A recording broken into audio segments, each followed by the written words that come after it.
Tennessee football franchise, talking about that guy, Hoogie Tyler every week. Heavy analytics, competition real steep. Whoa, that's sweet. Oh, in this belief, Nick so sick, man, bringing ships the whole fleet. Goats, not sheep. Follow every tweet. Don't sleep, always finding sleepers on the street. Boy, F3, winning every single league. Money back guaranteed, but it's free. Welcome to the franchise. Welcome to the franchise. Let's go. All right, welcome back to the F3 pod. My name is Sean. You can find me at Twitter or on Twitter at Lanny1925. I'm here with my co-host Andrew. At Dubsfans02. And filling in for Joey, who is out with baby stuff, very excited for him, is Jason. Yeah, I'm at Jason Kimlowski. All right, how you guys doing today? Solid. Solid. Steelers got a big win yesterday, so still hoping for the playoffs. Mike Tomlin getting it done. Most underrated coach in the NFL. I guess you gotta hope for the playoffs, don't you? Because you don't have a first-round pick next year, so. Yeah, last time we had you on, you bitched. I don't know if this was on IDP guys, but you bitched a lot about Mike Tomlin. I did. And about the Antonio Brown situation. So I did. Just seeing how that all ended up, how do you feel about how they handled the Antonio Brown situation? I mean, honestly, they handled it great if you look at the train wreck that Antonio Brown is. I've been meaning to ask you about that because, like, Jesus, they kept that under wraps for a long time, man. Yeah. And like you look at the dynamic there with him and Le'Veon Bell on the same team. It's amazing that locker room didn't just combust, like just completely just blow up. But yeah, I mean they handled it well. I still think Tomlin has his share of game day like issues, but I mean honestly, when you look at, if the Patriots can't control a guy, I mean it's just bad news. It's not good. It's not good. But so like it worked out all right. Do you still think they handled it well? Like that's a bit of revisionist history to say they handled it well. I mean, I think they did what they had to do. I mean, getting a third-round pick for him, consider all things considered, looks like a genius move at this point. Yeah. I mean, that's probably because he literally has no value right now. Zero. The XFL won't even take him. No, he has negative value. Like he detracts from whatever team he goes to at this point. Yeah, like the Seahawks would rather take Josh Gordon, and if he even sniffs a beer, is like suspended for life over Antonio Brown. Like that's where we're at with him. Yep, don't disagree at all. So we got a lot to talk about today. Joey really hit us with a fuck ton of notes here. We're just gonna ignore most of it, but just because we respect him a little bit, we're gonna talk 49ers for a little bit here. Is that how we feel about him?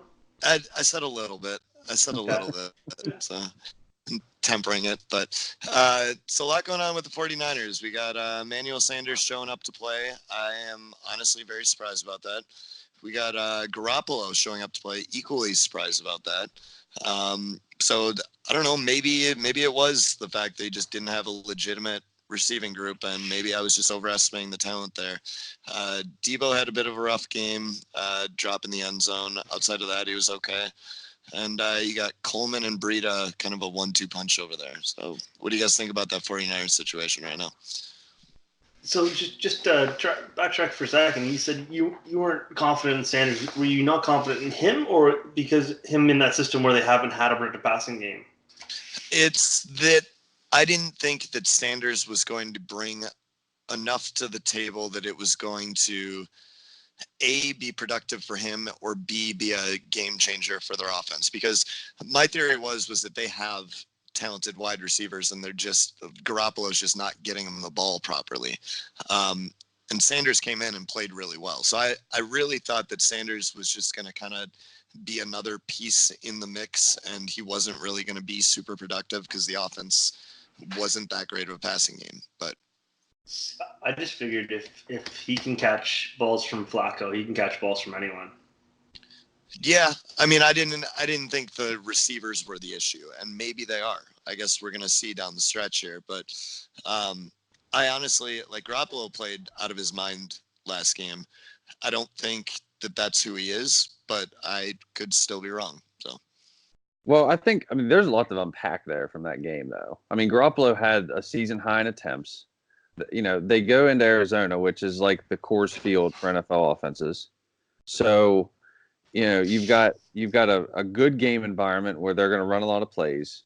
So, you know, 37 attempts for Garoppolo, which he hadn't come close to that. I mean, his next highest total was 33 against the Rams. And the schedule's about to get significantly tougher for San Francisco. So I don't think we can definitively say that, you know, Emmanuel Sanders is going to be like this fix all, but I mean, they definitely walked into like the perfect situation Thursday night. Like, couldn't have been better. But you think with a tougher schedule they're going to have to pass more because they're going to be more competitive games, or do you think that they're going to revert back to running the ball, killing the clock? I mean, I think Kyle Shanahan is legitimately a good coach, and I think offensively he kind of will tailor the game plan to what they will be able to take. I mean, it kind of reminds me a little bit of what McVay did last year with Jared Goff, but just a lot less explosive.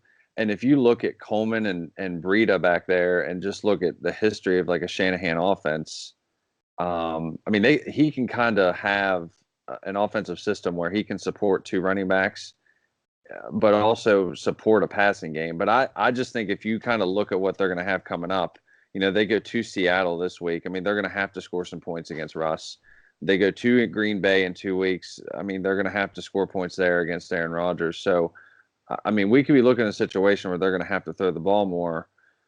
It's just a matter of whether or not Garoppolo can be, you know, efficient like he was the other night. Because I mean, he was insane. I mean, passer rating of 136. I mean, he was just insanely efficient the other night. okay, so from a dynasty lens here, if you're a rebuilding team right now, do you think that you try and sell Emmanuel Sanders now, or do you think you get after a week against Seattle where they're probably going to have to air it out a little bit? Same thing against Green Bay. Do you think that he's going to increase his stock to be able to send to a contender for better value in 2 weeks? I'd send him now. I mean, I'd try to send him now. I guess it depends. What do you think you're getting for him today? I think you're probably getting a third for him today. I'm not taking a third for him. I'm gonna wait until his value rises from there. I believe it will. I believe it will rise from there. So that's what I'm getting at. You think it will rise? Yeah. Okay. Then Coleman and Breida. Are you buying one of them, both of them, selling them? What are you doing there? I think I'm probably selling Coleman if I have him, and I think I'm probably buying Breida if he's available, just because I think their perceived value is so far apart. But I think their actual value is a lot closer than their perceived value. Okay. All right, fair enough. And then Deebo Samuel. Are you trying to buy low? I think now is probably a good buy low window. Yeah, or hold. Okay, I'm saying if you don't have him, would you give a 2020 early second for him? No. Ooh, no way. Okay, I don't think that's a buy low. I'm seeing where we're at. Mid second. Go ahead. If you think you can only get a third right now for Emmanuel Sanders, I mean, honestly, like, and I don't know that a 2 would get it done. I mean, to me, if I'm going to have to pay a 2 for Deebo and I could pay a 3 for Emmanuel Sanders, I don't think a second round pick for Deebo Samuels is. Okay, so you're not even going late second for Deebo. I don't think you could get that right now. Nah. Okay. I mean, I wouldn't, and I definitely wouldn't give that up. There's no way. No. I don't feel like it's a buy low because I'm trying to remember. But he was like, I'm not saying that's what you're paying. I'm asking you what is the most you would be willing to pay for Deebo Samuel right now. That's what I'm trying to get at. I'd probably give a 3 for him. I don't think I'm giving a 2 for him. Yeah, 3. Okay, interesting. I think I'd give a late second for him. So, all right. Let's talk then Cardinals, I guess. David Johnson, not back, or he'll be back week 10. Kenyon Drake, in the meantime, though, looked really good. What are we doing? What do we thinking the situation's going to be there going forward? Do you think it's going to be a committee? I mean, I don't know. They owe DJ $10 million next year. So, I mean, I think they're going to be kind of forced into a situation where they have to play him. And, I mean, it's not like they gave up a ton for Kenyon Drake, but, I mean, I think that's going to get messy out there, to be honest with you. And I hate the fact that I own David Johnson. Yeah. I only own him one place, but I'm not feeling good about it right now. But, I mean, this is where teams really struggle with sunk costs. So, like, I'm not saying that Kenyon Drake is a better running back than David Johnson, but David Johnson's contract really shouldn't play into it at this point. Like, you already own the money. Nothing's going to change that. You do what works. If Kenyon Drake is getting it done and David Johnson isn't, you play Kenyon Drake. That's what you should be doing. But realistically, that's not necessarily how it works. So do you think at this point in their careers, Drake's actually a better player, or do you think it was like a one-off, or what do you like? What's your perception of their actual abilities? Is it? To be honest, it's really tough to tell. Yeah. I think they're different players, and I think that that seeing one game from Kenyon Drake over there is not enough for me to make a decision on that. But I definitely don't think David Johnson is the same player he used to be. Mm-hmm. Right. No. Go ahead. I think Drake is legitimately good. I thought he was good at Miami, and he was just misused so badly. I mean, and you look at the coaching staffs he played for. I mean, he played for Adam Gase, who just can't get anything right. I mean, he can't even get yards out of Le'Veon Bell.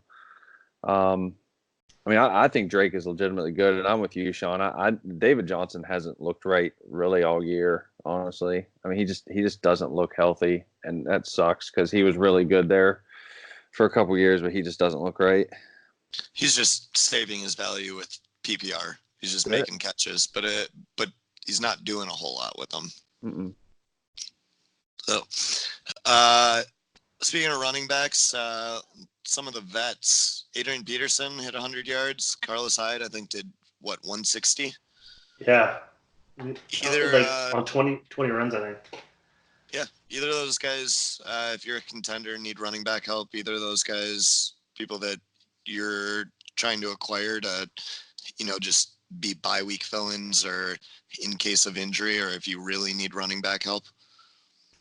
I'm coming around a bit on Hyde just because I think that they're going to be in more positive game scripts than Washington is, and he's obviously a lot younger. I think there's a possibility he might keep the job next year. I don't know that he will, but I think Peterson, you can't be counting on him long term. And I also don't like to rely on guys like Peterson that aren't involved in the passing game, because game script can just kill him in a given week, right? Like it hasn't this year, just because they're just too stubborn to stop running the ball when they're down. But I don't know. You're gonna get caught with a 2-point game one of these weeks with Peterson. Yeah, and I guess that's the bigger point for me is if you don't have receiving value, I'm not really interested. But the not having long-term value doesn't really concern me because nobody's going out and buying like a Carlos Hyde or a Peterson or anything, or Frank Gore or anything like that with the expectation that they're going to be a starting running back for you next year. It's to take Frank care Gore of. will be. He might be, but no, it's to take care of situations where if you're a David Johnson owner and he goes down, you still have somebody that's startable. He may not be a week winner, but you're starting him rather than, Darrell Henderson or something like that. Where Darrell Henderson definitely has more long-term value, but if you're a contender, that's not helping you much right now. I mean, I would tread lightly with Hyde just because their upcoming schedules. I mean, they got the Ravens, the Colts, the Patriots, the Broncos. Those have not been kind matchups to running backs, really. Okay. So, I mean, and honestly, Duke Johnson, with what they've got coming up over the next couple of weeks, Duke Johnson might be the better target there in that backfield. He got a red zone carry finally yesterday and just destroyed a guy at the goal line. He's looked so good this year. He is good, and they gave a 3rd-round pick for him and then signed Carlos Hyde, which I just didn't understand. But I just think both of these guys, and we just know how veteran running backs are down the stretch. I mean, they just fit. I mean, Peterson is. I mean, Bill Callahan's such a donkey. He comes out and says, "Hey, we got to run the ball because if we run the ball, we're going to win." That's just I think he said 1985. the team with the most rushing attempts wins the game is what Yeah. he said. Like, you don't understand how this works, man. Like, how do you not understand this? He's Didn't watching he- like that NFL Today clip from 1977 where like guys are getting their faces ripped off and like stomped on Yeah. before he says that. Just Didn't he ridiculous. literally say he doesn't care about rushing efficiency? He cares about rushing attempts. Yeah. Yes, that's literally what he said. Correct. All right, let's get one more in before the break. Terry McLaurin, not nearly as productive with Dwayne Haskins. Does this worry you long term? Because No. Dwayne Haskins was always a concern for me long term over there.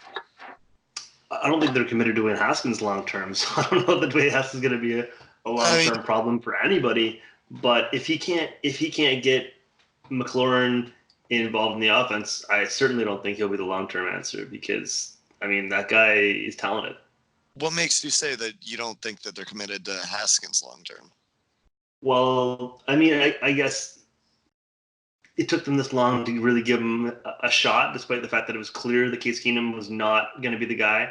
I don't think they're smart enough to have done that just to protect him. I think they're just literally, playing by the seat of their pants. That's what they are, though. That's the old school mentality where you sit a quarterback while he like marinates, as they say. It's like, I don't know. That's not really how it goes anymore. That's not something that teams do, but that's the old school mentality, the Aaron Rodgers mentality, where you sit them for a year and they magically get better. So I think it's entirely possible that that's what they were doing there, and that was their intention. And I think they fully support Dwayne Haskins. I just think that this might be something that we're going to have to deal with McLaurin for the next couple of years. So I'm not selling or panicking or anything like that, but I definitely think that we need to temper the expectations there. And it's something we talked about a couple of weeks ago where, like, I mentioned that I think McLaurin's stock could only go down once Haskins took over the reins because he was so good at the time as a rookie that there wasn't anywhere to go but down. But so Gruden was not a fan of the Haskins pick. That's why they weren't playing him, from my understanding. And that was a big part of the reason why Gruden got fired was because he wasn't playing Haskins. So, yeah, Callahan's playing him, but Callahan's not the long-term solution either. They're going to have to bring in a guy that believes in Haskins or recognize that it was a mistake and that maybe the owner shouldn't be making the final decision on draft picks, which isn't going to happen. Guess you that's can't, never going to happen. call them. No. Yeah, you also can't call it a mistake this early either. Obviously, like he's played one game now, so the thing is, I just didn't like his college tape, so I didn't have a lot of faith in it. But that doesn't mean that it was the wrong pick or that he's a bad player. I just didn't like it. So we're gonna take a short break, and we'll be back to talk some more dynasty relevant news.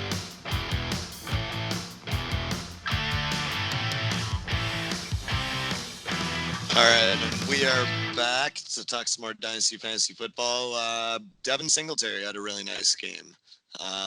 We kind of been waiting for that since he went out with the injury. Finally got a little bit of a serious workload over there. So still not a full workload. Still got Frank Gore to deal with, but he looked really good. I can't wait till Singletary retires and Gore can take that job back to himself.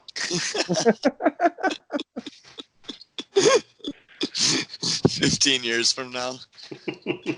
Once Gore has kids in the league, then maybe he'll think about retirement.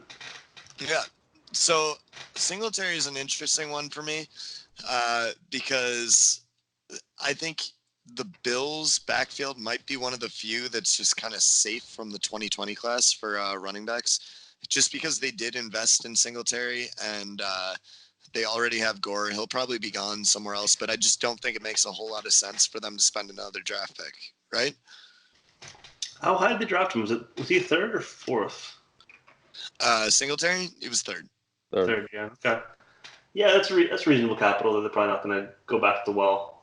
Although the Patriots went back for the second round after investing a first, so stranger things have happened. Yeah, I mean, it happens every once in a while, but I would expect that, like, if I had to rank their needs, running back wouldn't be on that list for me, I don't think. Right. No. Wide receiver. So I think Singletary is kind of a sneaky one that obviously people really like him, but I think he's one of the backs, strangely, that's just going to be safe from the 2020 class, where there are going to be a lot of other players that are potentially better that are going to have competition brought in just because there's so much talent in this class, and I don't think the Bills will spend more capital there. So No. what would you be willing to pay in draft picks to get him? Easily a number 2. Yeah, that's what I jumped to as a 2 as well. But I don't know that necessarily gets it done though. Yeah, I don't either. I think, especially after this week, I think you'd have to jump higher than that, or you'd have to go like multiple 2s or a 2 plus a player. Yeah, I don't think after this week, especially if you watched that game yesterday, Frank Gore looks washed. I mean, he had 3 carries from inside the 1 yard line and couldn't score. It was bad. It was bad. We don't talk about Frank Gore that way on this podcast. I know. But I mean, I recommended him as a dynasty drop in my article today because I think, and I've got a lot of respect for what he's done. Obviously, he's incredible. But if you watch that game yesterday, Singletary is just significantly better than him right now. And even though the touch count is 30 to 20 over the last 2 weeks, the yardage total is like $1.90 to 49. Yeah. No, he's getting more efficient, higher value touches. Would you pay a second and a third? Yes. Yes. Would you pay 2 seconds? Yes. Okay. Yeah, 2 seconds and 2 seconds and a fourth. Yes. 2 seconds and a third.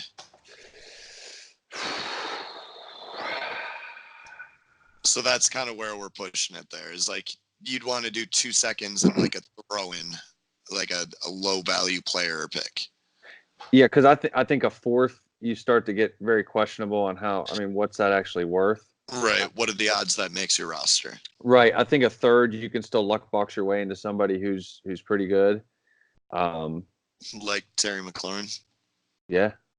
I mean, Terry McLaurin. Singletary was probably. What was his price back in the summer? I mean, he was probably a second rounder back in the summer. Right? I would have said even later than that. Depending on when. Oh no, because I had a couple of drafts where he went late first. I was seeing basically him, Henderson, and Alexander Madison landing somewhere in the late first, early second. Yeah, I mean there was some helium on him back in the summertime. Just I think because they spent like an early third on him, and I think the uncertainty, especially once they got rid of LaShawn McCoy, I think that's when the helium really hit. Yeah. So I think 2 seconds for him, even with the fourth, even the third, you might be doing okay. Because if you think this is going to be his backfield to own after this year, I think that Buffalo offense is okay. Josh Allen pushes the ball down the field. I mean, it's not the most efficient offense in the world, but with the way they play up there and the weather, they want to run the football. You could be talking about a top 10 running back with a bullet next year.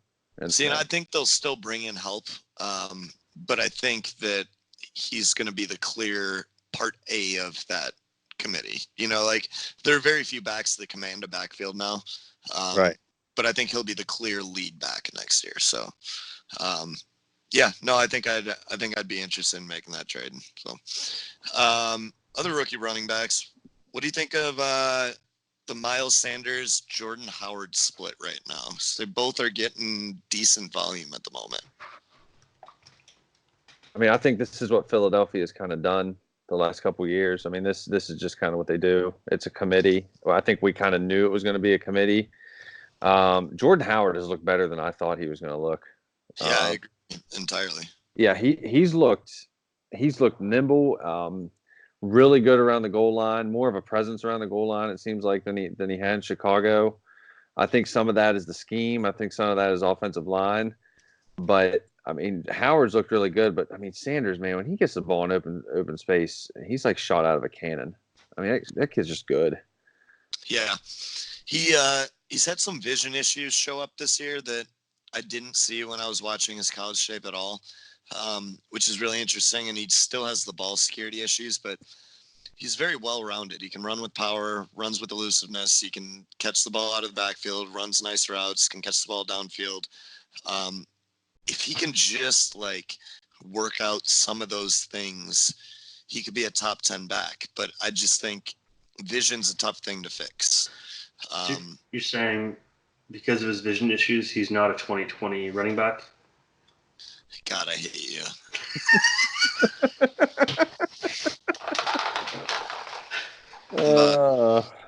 Fire your ass.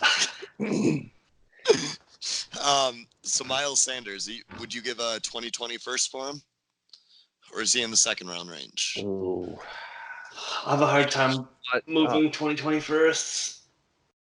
Yeah, I'm not even going to ask you anymore because there's no player. I think if I offered you DeAndre Hopkins for 2020 first, you'd turn me down. I'd think about it. Okay, so if we look at this from just a strictly like roster standpoint, and if we look at kind of the Eagles' history with running backs go, like we just talked about Singletary, and the Bills are likely to bring in somebody else. I mean, I would say it's almost a lock. I can't see them re-signing Jordan Howard, although, I mean, maybe they do. But I would say it's almost a lock that the Bears or that the Eagles bring in somebody else next year to pair with him. Because I don't think they're going to commit to him being like an 18 to 22 touchback. I agree. They have in the past brought in lower draft capital or cheaper guys and just made them work, though, because you look at Josh Adams last year, Corey Clement, all those guys, Wendell Smallwood, they're not high draft capital guys, and they just kind of make them work, which is why I feel pretty confident that Sanders is going to be still the 1A of that backfield, regardless of who they bring in. Because after spending a second-round pick next year, I can't imagine they do that again. No, that's not really their thing, and they've got a lot of holes to fill. They do. So they can't spend a high draft pick on another running back. That's just not good business sense for them. And I think they're one of the sharper organizations in the NFL. So I don't think you're going to see them do that.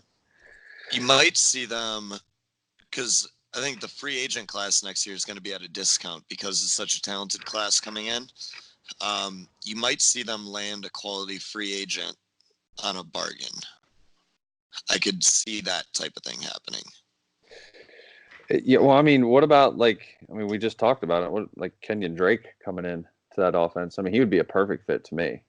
Yeah, I think they do very similar things, but that's not necessarily a bad thing. Like you don't need, there's this weird assumption that you need a power back and a speed back, and it's like you don't need that. You can have guys that have similar skill sets and just keep them fresh, basically. Yeah. I just appreciate it if you referred to him as Super Bowl hero Corey Clement. I loved Corey Clement, man. I had a 5th round grade on him when he came out, and I was super excited to see him start getting play. I'm kind of bummed he just disappeared after that. Is he on a roster currently? I think he's still on the Eagles. Okay, he's just not getting any run. Yeah, I mean, they got too much else going on there. I mean, I thought he had some potential, and again, the Super Bowl, he would play out of his mind on the biggest stage. Like, I think that shows a certain, I don't know, difficult to quantify quality, and it'd be interesting to see if he can find a niche role somewhere, right? Like, I don't know that he's Darren Sproles, but somewhere like that where he could be a journeyman and be productive somewhere. Well, he's on IR right now. Okay. He just can't stay healthy. He went on IR last year. This year he just can't stay healthy. I mean, he's only 25. He's not that old. So I mean, there's still, I think, potential for him to land somewhere and be a good third down back. And obviously he was one of those Wisconsin running backs who just seem to hang around forever. Mm. I mean, he's the type of guy that the Patriots will sign next year and turn him into like a 75. I mean, seriously, like a 75 catch back, and he'll just come out of nowhere, and people will be like, "Oh, that makes sense." All right, let's do one more before we go to break here. Preston Williams done for the year. Ooh. Take me instead. That sucks. And unfortunately, I don't think this is going to lower his value for anybody. I don't think this is going to present a buy window because you're getting a new quarterback next year. I mean, you think you're getting a new quarterback next year. I guess we have no idea what the Dolphins are doing, but so yeah, I don't think there's a buy window. You obviously can't sell after an injury like this. I think you're just stuck in a hold. He's not going to be moving at all. No, and I mean, in terms of just athletic ability, it's amazing that a guy like this goes undrafted. I think he had off the field issues. He did. But I mean, geez, Pete, like 6'4". I mean, he absolutely. I know it's the Jets, but I mean, Ryan Fitzpatrick's throwing the ball. I mean, he just absolutely dominated them yesterday, and just dominated the game yesterday.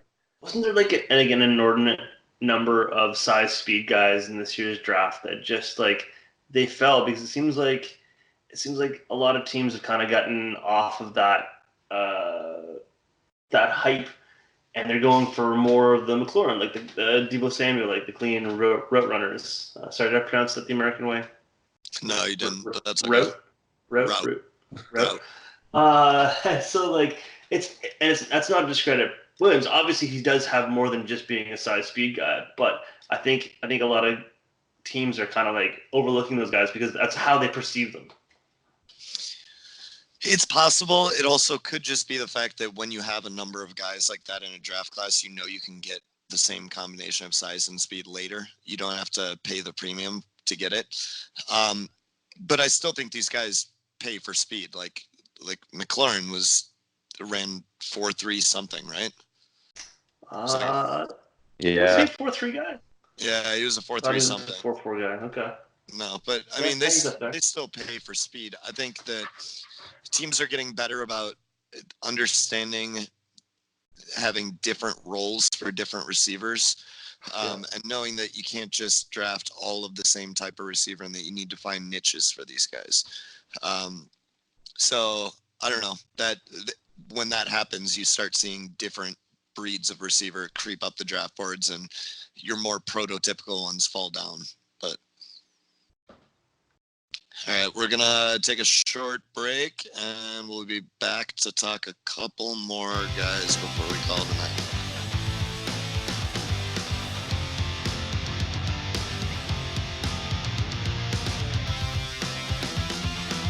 All right, and we are back to wrap this up. We got a couple more guys we want to talk about here. Let's kick it off with talking to Josh Gordon to Seattle. What do we think there? Not too much for me. I don't think it's gonna really turn out to be much. I think it's just gonna be the Patriots. He might have a couple good games here and there. I don't think he's gonna be a consistent contributing part of that offense, and he's probably gonna not be on the team by the end of the year. Okay, so what would you sell him for? Whatever I can get. So 4th round pick. I think I can get more than that, but if that's the best I could do, I'd probably still sell him. You'd sell him for a 4th. Okay.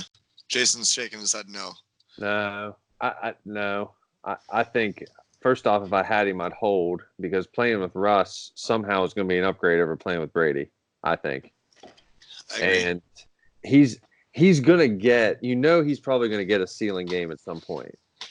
So, if he comes out and does anything at all, and I get that it's a low volume passing game, and Russ is unlikely to top like 35 pass attempts in most games, and they want to run the football and all that, but down the stretch, I mean they're going to have to throw to win. Like that's their best bet right now is to throw the ball to win. I mean, I'm a big Chris Carson guy, but with as well as Russ is playing, and I got to think that Shoddy and Pete Carroll are smart enough to figure this out. I think Gordon absolutely has a chance to just. I don't think they would have taken the risk of signing him if they didn't plan on using him. Because but there's very little risk, and I think he's going to return compensatory value, which is why I didn't understand why so many people passed on him. even if you think he's washed and you're not going to use him, he's going to sign a contract next year that's going to earn him compensatory value, I think. And I don't think he's washed. But, I mean, they've got the 49ers coming up, the Eagles, the Vikings, the Rams, the Panthers, the Cardinals. I mean, that's a pretty good schedule. I mean, they're playing other really good teams that they're going to have to score against to keep up with. I absolutely think that Josh Gordon can be fantasy relevant the rest of the year. Okay, so you're holding. Let's say you're holding with the intent to sell. Mm-hmm. What price point are you waiting for to sell? If I could jump up and get a 2 at some point between now and December 22nd, I'd be happy with that. What do you think you'd have to do to get a second-round pick? He's 29 right now. Mm-hmm. So what do you think he would have to do to land a second-round pick for him, knowing that he's probably not around in Seattle next year? Let's just say he strings together, 2 or 3 games where he gets 75-plus yards, scores a couple touchdowns, and you can convince someone that the juice is worth the squeeze there. I mean, I think there's a sucker in every league that would take that, to be honest with you. Okay. All right. Interesting. And I just think it's so redundant with DK.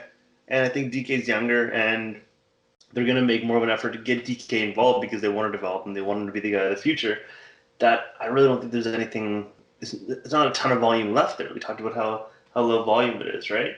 The other thing, and I hate to push this narrative, but like the Patriots aren't really known to get rid of guys that still have a lot left in the tank, right? And so like this isn't me like, oh, the Patriots never make mistakes. They make plenty of mistakes, whatever. They're like any other franchise. They make mistakes, but they had him in house. I don't know if you guys saw the metric. He is the most efficient. He has the most efficient connection with Brady of any of Brady's receivers in history, on a yards per route run basis, right? And so like there was something there. So either they know something is going to come out, and they wanted to distance themselves from it before it did, or there were reports that they didn't like his work ethic. Because that wasn't the early reports. The early reports were that he was grinding, and he picked up the offense in such a hurry, and he was working privately with and so I didn't hear the recent reports. Maybe things changed. The honeymoon period ends and things change. So, but like, I don't know. I have a hard time believing that if there's something there that the Patriots, especially in a year where they're probably making Super Bowl run yet again, and they could use the depth at receiver. I don't think Mohamed Sanu is anybody's idea of a receiver takeover game. I don't know. Okay. All right. Fair enough. Rojo had a nice game. How you guys feeling about him right now? I have kind of seesawed on him where I faded him really hard in rookie drafts. I hated his tape. I didn't like what he brought to the table at all. And I wasn't sure how it would translate as a smaller back that ran more physical than elusive despite his speed. I just didn't see it. And then after everybody turned on him, I acquired him in a lot of places for basically late third-round picks. I got saved for myself in a couple of leagues where I was ready to take him in the first, and he got taken ahead of my pick, and so I would have had some investment in him, and none of the leagues did I do what you did and try to buy low on him. So I don't know. I'm not super sold. I think the buy low window is past. Oh, for sure. You might get another one, but I don't think you can buy him for less than a second right now. I think he's a touchdown dependent flex play. Is what he is. I mean, if he doesn't score, like even if he doesn't score yesterday, I mean, he's just an average run of the mill game, especially non PPR. I mean, he has got to score in order to be relevant. He's not going to go over 100 yards rushing, minimal pass game involvement. I mean, I'm not in love with him even now. Okay, even with the reports that they're naming him their clear starter and that he's going to get more work. I don't think it matters because Bruce Arians wants to throw the ball 55 times a game. I mean, that's they're supporting Mike Evans and Chris Godwin right now more than they're supporting anybody else. I just don't think. I mean, he got 20 touches yesterday, which is great, but if you look back to week 4, he got 20 touches, and then his touch count the next 3 weeks were 11, 4, and 12. Right. It's been very inconsistent, but this is the first time they've named him the starter, I guess. So we'll see how this shakes out, but you're obviously not a believer. I'm really not either. I just own him places now. If you could get a late second for him, are you taking that? Absolutely. Okay. Are you taking a third? I'd wait till after this week when they play Arizona and see if I can bump that up. Okay. And if you can't, are you selling for a third? Um, Or are you holding to hope that at some point you can get a second? I think it would be roster dependent. I think if he's sitting there and he's my 4th or 5th running back, then yes, I think I'd be okay with that. But if I'm actually legitimately depending on him as a flex play, I think I might have to hold. Okay. And Andrew, I'm not even going to ask you because you're not selling or buying. I'll take a first for him. Yep. That's what I thought. All right. 2 guys left to talk about here real quick. Noah Fant had a really nice game. He definitely had his struggles early on in the year. He's had some drop issues, some blocking issues, but the athleticism is for real. He's really good after the catch. What are you thinking about Noah Fant right now? Go ahead, Jason. I mean, I like everything. Everything you just said is completely valid. I mean, on paper, he checks a lot of boxes, but I think yesterday, if you take away the big touchdown, we're talking about another just empty box score. I mean, it's really, I mean, and that's really been the lone blow up play he's had this year. I mean, prior to that, I mean, he's not had a game where he's top 37 yards. And with Brandon Allen, I mean, what can we expect out of Brandon Allen? I mean, do we expect Brandon Allen's not the long-term answer, though? So talking from a long-term perspective, with him being a rookie tight end, knowing that it takes time to develop, what are we thinking there? Well, I mean, is Drew Lock going to be the long-term answer there? I mean, I think their quarterback situation is very unsettled, and I don't trust John Elway to draft a quarterback or actually find a quarterback that's going to be the long-term answer. So that shies me away from Noah Fant alone. That, I mean, somehow John Elway can't figure out how to draft or find a quarterback. I mean, they're going to go with like Andy Dalton next year or something like that. I think they like Drew Lock. I'm going to be honest. I think they like Drew Lock, and I think Drew Lock is going to play at the end of this year after, is it their bye week, I think? I don't know. But I think Drew Lock is going to finish out this year, and they're going to see what they have in him, because I think they like him. I think Elway should sign Eli and win a Super Bowl with both Manning brothers. I think that's what we should do. I mean, if we're being serious about Noah Fant, I mean, honestly, about Noah Fant, I mean, the tight end position is a waste. So I think if you own Noah Fant, he's an absolute hold. I don't think you're looking to move Noah Fant, especially, as a rookie tight end who's healthy. I don't think you're looking to move Noah Fant. No, not after one good week. Right. But also, I think you've got to be realistic about where he's at in the offense. And maybe his market share of targets will tick up a little bit with them, getting rid of Emmanuel Sanders. I mean, but the thing is, he only had 4 targets yesterday, but hopefully they're going to make him more of a centerpiece of the offense, which they should, because they don't have anybody else. I mean, it's Cortland Sutton, it's Phillip Lindsay, and it's Noah Fant. Yep. So, if I thought they were going to make him more of a centerpiece of the offense, and hopefully they do, I mean, I'd be thrilled with Noah Fant, because just how much of a wasteland that position is. For sure. Last guy to talk about, Hunter Renfrow, finally got a little bit of work. I think this is 2 weeks in a row that he's had a touchdown. Do we think that he's going to be a realistic part of the offense moving forward? Because I know they wanted that early in the year, and then it just never really developed, and now it's kind of coming to fruition here. Like, he's never going to be a wide receiver 1, but I don't mind seeing him as like a Jamison Crowder or a Cole Beasley type player over the arc of his career, See, I I was ready to drop him. I was like getting to the point where like, man, they're not giving him a shot. Like he's not coming around. And then last week, it seemed like something clicked. Like obviously the one touchdown was just like a busted coverage, and he you know, Jason could have scored that touchdown, right? Could have. But like this week, he actually seemed like a much more game plan involved part of the offense, and I think something clicked. Derek Carr's starting to trust him, and I think he's that kind of player where you can trust him. He's got to earn that trust. He's getting the opportunity now, so I think he's going to continue to grow. So he's definitely a hold for me now. I was getting ready. I was ready to pull the trigger. If you were seriously going to drop him, you got to talk to me before you drop players. I would have traded for him. I don't think I have him in that league. Okay. I probably do. All right. Well, this has been the F3 podcast. You can find us on YouTube at the Writer Digest Network.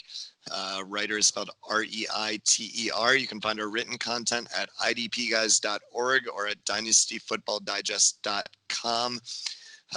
We have subscriptions for $1 a month. We have tools, rankings, ADP, trade calculator, start sit charts. And then we also have access to the Slack channel where you guys can come and talk to us, ask us whatever you want. And somebody will answer you. We talk trades, ads, drops, all that stuff. So yeah, just $1 a month, or as Nate likes to tell us so that you don't have to do the math, that is $12 a year for the math impaired. And yeah, thanks a lot for joining us today, guys. You can find me on Twitter at Lanny1925. Andrew, where can they find you? At LannyFan1926. And Jason, where can they find you? Jason Kimmo.